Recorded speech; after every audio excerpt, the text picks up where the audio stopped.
Hello and good day, everyone. Welcome to this presentation on the Baptist Church and their commitment to religious liberty. The Baptist journey began in early 17th century England with a small group of religious non-conformists.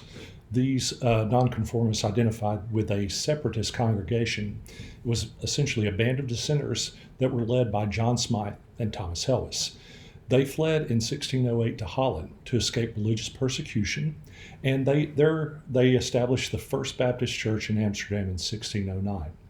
We fast forward to 1636 and we see Roger Williams being forced to flee the Massachusetts Bay Colony because of his teachings around soul liberty. He founded the Rhode Island colony in 1636. He was also baptized as an adult in 1639, and he proclaimed the value of adult religious conversions, and he rejected infant baptisms.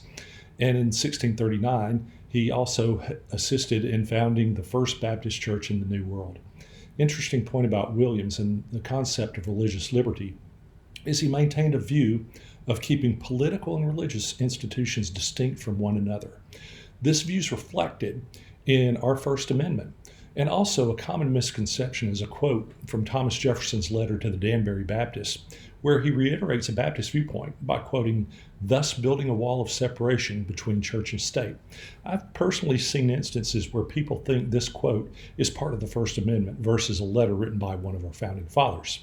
As time goes on, we fast forward on to the 1800s, we see the Baptists starting to cooperate in national missionary ventures. But we also see varying viewpoints as many Baptists are localist.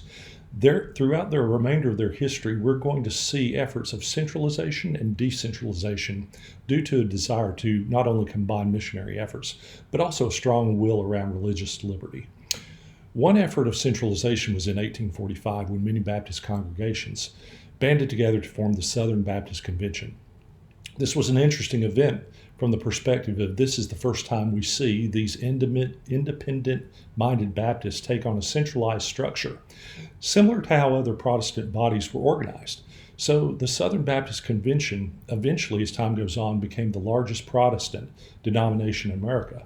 But it has always been outnumbered by Baptists who chose not to affiliate with the Southern Baptist Convention. And then on the flip side, we have decentralization and local autonomy. So concerning local autonomy, some groups refused any compromise whatsoever of local congregation autonomy. These groups became known as primitive, old school, regular, hard shell, or anti-mission, and continued their viewpoint of religious liberty. These groups tended to be Calvinistic.